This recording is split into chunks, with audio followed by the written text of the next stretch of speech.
many of you know who Robert Fulghum is? Are you kidding me right now? Okay, how many of you have heard of the book, All I Needed to Know I Learned in Kindergarten? Oh, yeah. Okay, there we go. Okay. Well, I was introduced to another new book this week. I was just, you know how you search online? Do you ever do that? I don't know, searching for ideas and... No, huh? Well, so in my search, I found this book by Robert Fulghum. It's a new one. He's written lots of books, so this is a new one. Just recall for a minute if you have ever heard or said this question: what on earth have I done?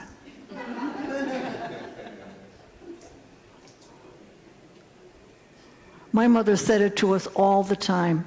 What have you done, Sharon Ann?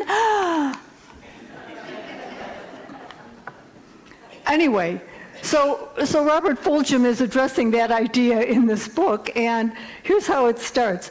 It starts with mother questions. So, did your mother ever ask you questions you didn't want to answer? Oh, yeah. Or couldn't? So he says, my home in Seattle is right next to a school. And so I hear the kids when they're at playground or when they're coming and going. And so he said, one morning I am standing there and I heard a car door open and go bam. And then I heard another car door open and a woman screaming, "Billy, what have you done?" What on earth had Billy done? Maybe he spilled a whole bottle of apple juice or opened his lunch bucket and spread the contents around looking for cookies. Or worse, he had quietly vomited his breakfast all over the back seat. Or picked a scab until the blood flowed. Or used a plastic fork to tattoo his name into the back of his mother's seat. Having played both starring roles in this small domestic comedy in my time, I can attest to the possibility that the kid had accomplished all of these things during the short trip from home to school. My mother often asked me the same question, and I've asked my children the same one. What on earth have you done? And then the second mother question is this, invoking theology. What in God's name have you done?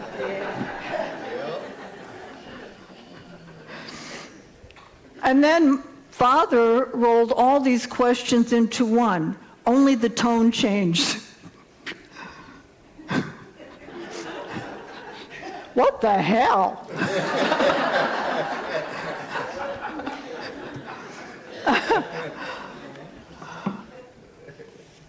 You can understand my trepidation. So, just pause for a moment, and as I did when I read that, and think about all of the messes in your life that you might have created, and all of the blessings as well. And then pause and ask, what have I learned in all of this? What helping education is this for me? How did it help me as a person? What did I learn that still helps me today?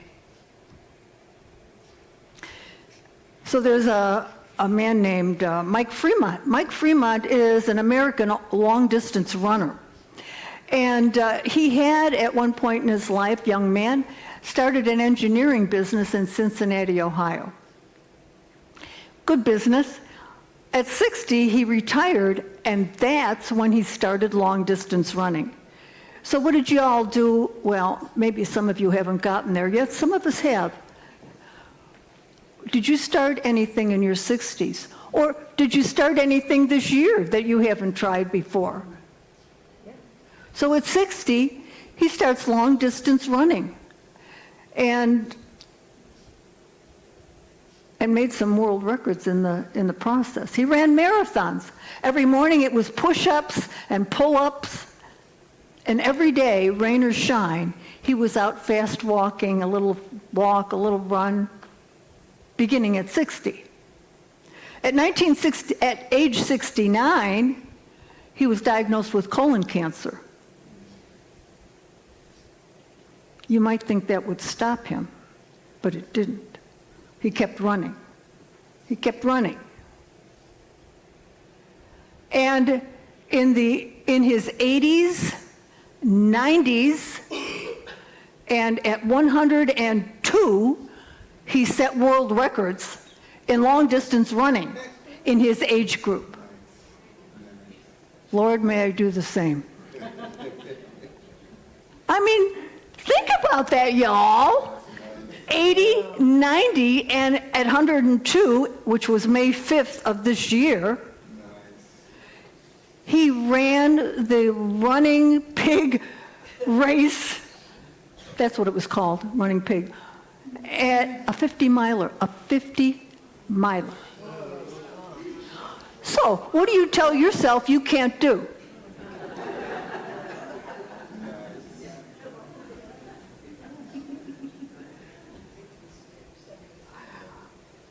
Yeah, so today is our kickoff of Adventure in Faith, Adventure in Faith.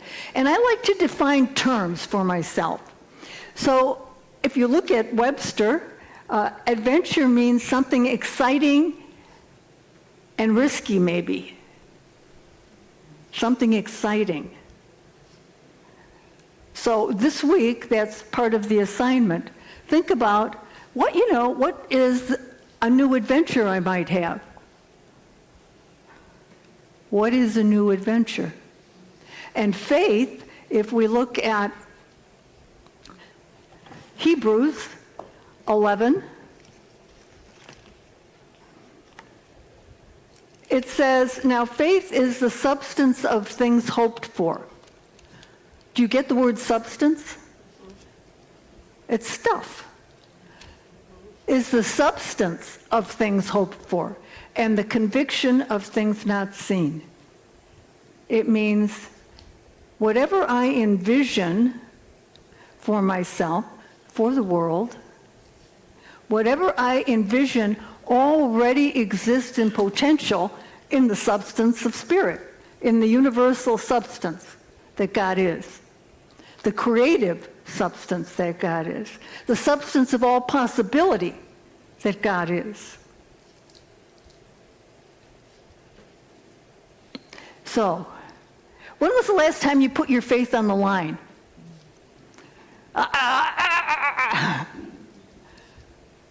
Put your faith on the line to walk into the unknown, to try something you haven't tried before, to step into uncertainty and thrive in the midst of it. In Hebrews chapter 12, verse 28,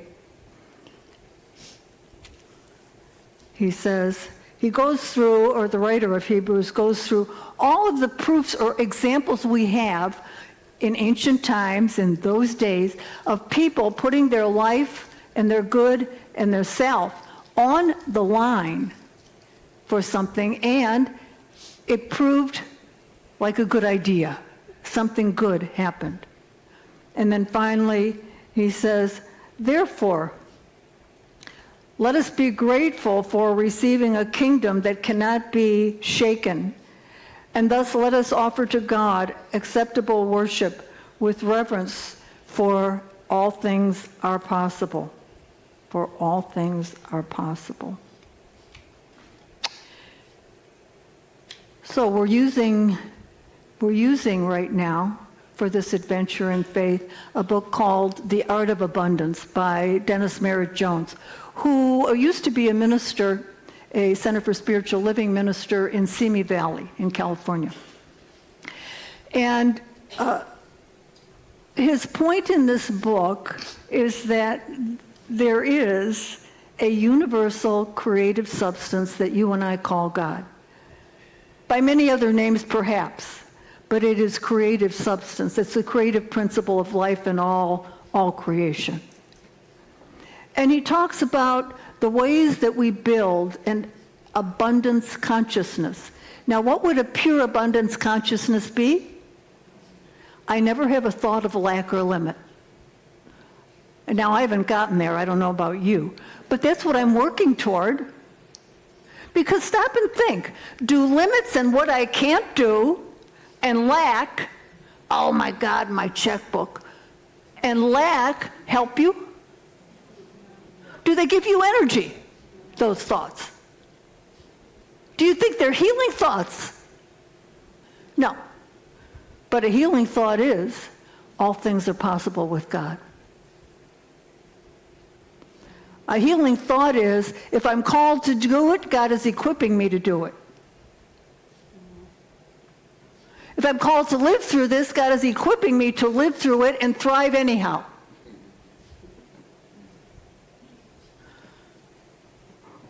Isn't that true, Melvin? That's so true.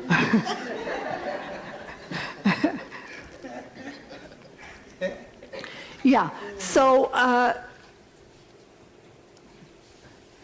the theme is, or the talk for today is what I want to be pursuing still, is what makes life worth living. That's a good place to start with creating an abundance consciousness in experiencing the blessings of God. What makes my life worth living? For real, for real.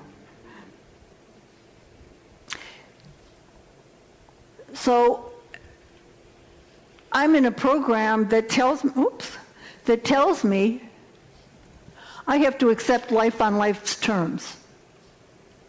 I have to accept life on life's terms. How many of you have struggled with some of the terms in your life? Like what's washed up on the shores of your life? Haven't we all really? I mean, haven't you all, and you online too, haven't you sometimes wondered, God, is it really worth it with all this happening in my life? Is it really worth it? I mean, because I'm not seeing it right now. We've had those moments, right? I'm not seeing it right now. I need help, and I need help. So I have a friend, John, back in California, really good friend. And what a successful guy. But he grew up in a very difficult family. His father abandoned the family. His mother was a nutcase, really. And so little John could find no security or safety. But he tapped into something I'm sure he wasn't aware of at the moment, and that was creative energy.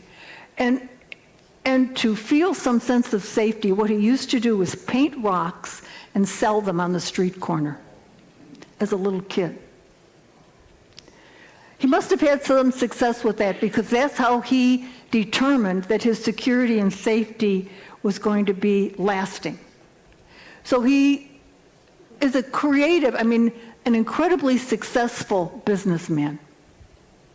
Doing well, a beautiful house, family, great vacations, you know what I'm saying, right? Like that. An abundant life. And 2 weeks ago, his company, of which he was a major player in the country, let him go. Let him go. Period. And he's got a family to support. And he's got an identity that just got shifted, just got turned inside out. Maybe that's happened to some of us.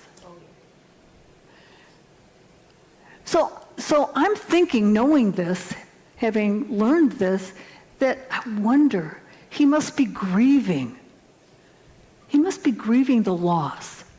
He must be wondering, what do I do next with my life? He must be wondering, what's going to make my life worth living now? Now. What's going to make my life living abundantly now? So I have another story too. Billy McLaughlin, a virtuoso guitarist. Maybe oh, you know him? Oh, no. Oh, Lance is over there smiling big, and he knows Billy McLaughlin. So Billy, a virtuoso guitarist, very, very successful, traveling the world, playing concerts, and out of the blue, he got a disease in his hand that precluded him from his playing what he loved to do, what turned his life on, what made life worth living for him, playing his guitar. I'm sure he grieved. I'm sure he wondered, now what? Now what? But he must have known something. He must have known about something in him and in the universe more powerful than that, more powerful than I can't, more powerful than it won't work. So he taught himself to play the guitar just on where's the guitar? Just on this part of the guitar. Just there. Can you imagine that? He used his left hand and 2 fingers on his right. And he's still playing virtuoso music. And he's back to being in what makes his life worth living. He knew that. It looked like it was gone, but he did what it took to bring it back. What makes my life worth living? What makes your life worth living? We have scripture promises to hang on to, and I hang on to scripture promises. So I want to share one from, I've got 3 for you. Is that okay? 3. Not too many. You can take it in. So this is Deuteronomy, and it is chapter 30 and 31. So in Deuteronomy, and Spirit is speaking now. See, I have set before you, talking to Joshua. Moses is talking to Joshua. And Moses represents the law. And there's one foundational law in the universe for us living human beings. I don't know about animals.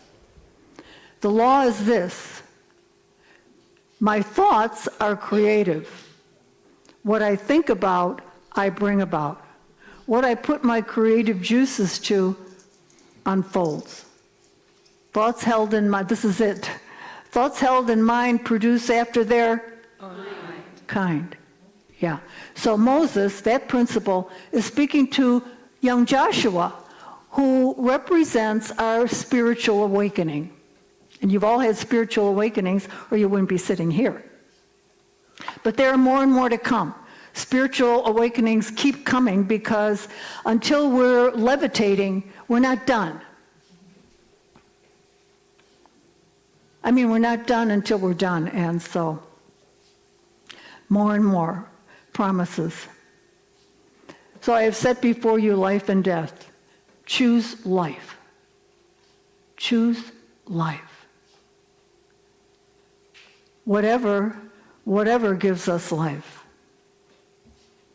The Lord has sworn to your fathers to give all to them, that you shall put the lands that are yours. In other words, what is yours to do to make life worth living has already been given to you in here. And the Lord will go before you, and he will be with you, and he will not fail or forsake you. No matter what it looks like, no matter. Have you ever said to yourself, God, have you forsaken me? Jesus said it, so, what do you think? Part of being a human being for us. Sometimes feeling forsaken, but it's not the truth. That's not the promise. And if we look at Philippians, there's another promise.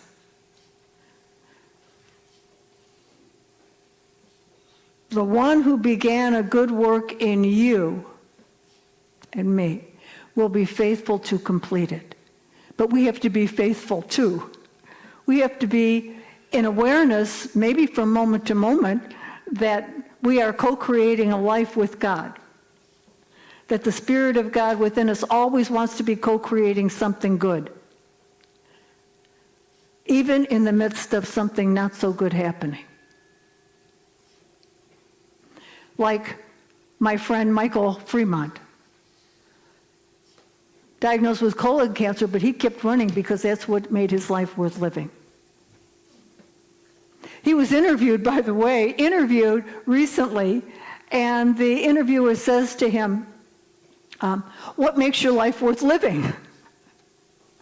And he paused for a moment. Now imagine 103-year-old person being asked this question. That's a lot of wisdom under your belt.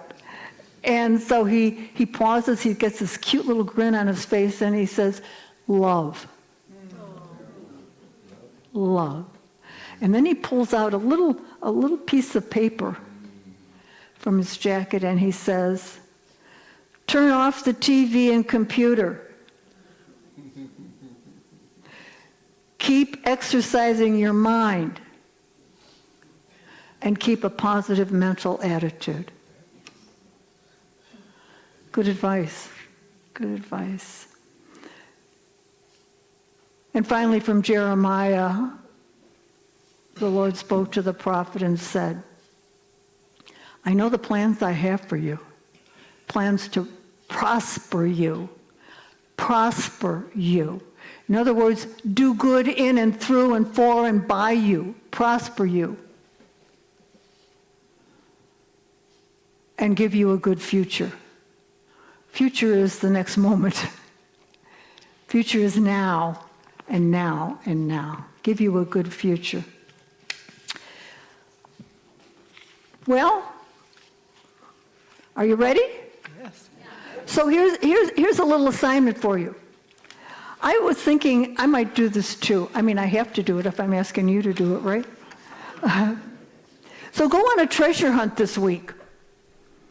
An adventurous treasure hunt, looking for abundance everywhere.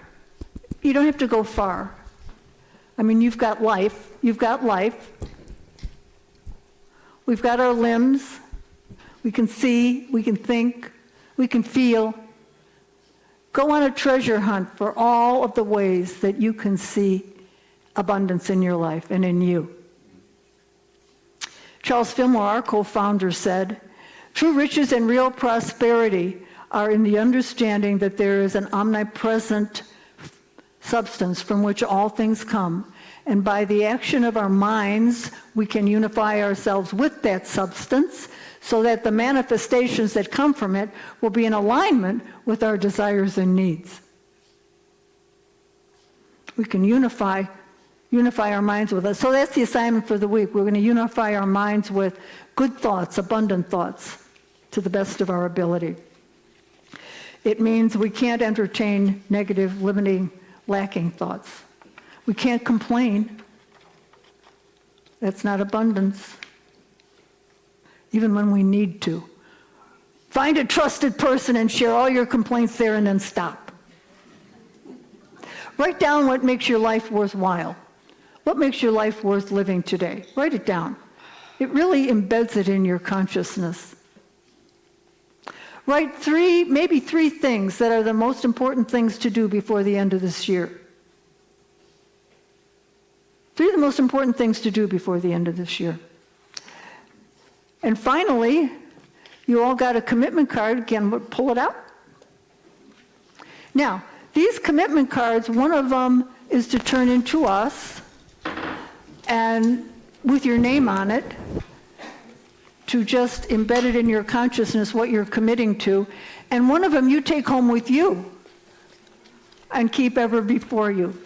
So read the first one with me and fill in your name as we read. Ready? I, Sharon Connors, commit myself to practicing the principles that create a prospering life, peace of mind, joy of heart, and contribution to others. There are plenty of ways to contribute. You can get into one of our small discussion groups or one of the teams putting together our program out there. Find things that bring joy to your heart this week, and find peace of mind through meditation and prayer and being still. Name on it. Where are my ushers? If you would come forward, ushers, and pick up the cards. And Molly, maybe as they were picking up the cards, you can, after you sign yours, you can give me some underscoring.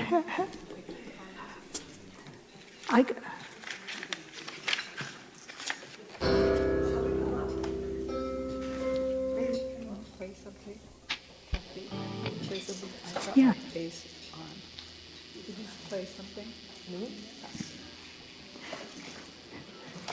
Now let me while we're waiting for the ushers to pick up the cards. Thank you, ladies. Marlene and Holly, thank you so much.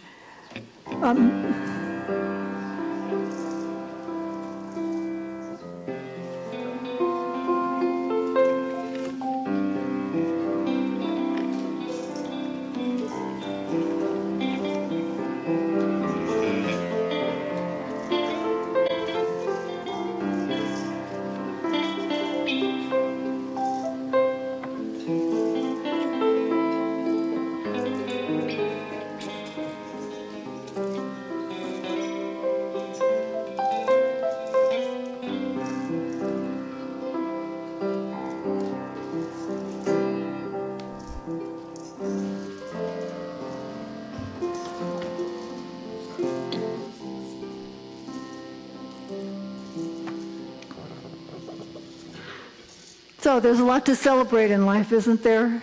Yes. I say here we are together on a Sunday morning thinking about beautiful things. We have fellowship across the way to fellowship with one another. And you have a commitment for the week, right? To be on a treasure hunt? Yes. So I'm going to read a quick thing for you. This is from Kabir. I love it. It's a little provocative. And so I had to think twice, do I want to end with something really provocative? The answer is yes. Yes. So Kabir said this: friend, hope for the guest while you are alive. Jump into experience while you are alive. Think and think while you are alive. What you call salvation, freedom, belongs to the time before death. If you don't break your ropes while you're alive, do you think ghosts will break it afterward? The idea that the soul will rejoin with the ecstatic just because the body is rotten, that is all fantasy. What is found now is found then. If you find nothing now, you will simply end up with an apartment in the city of death. If you make love with the divine now, in the next life, you will have the face of satisfied desire. So how are you going to make love with the divine this week? Let the church say amen. Amen.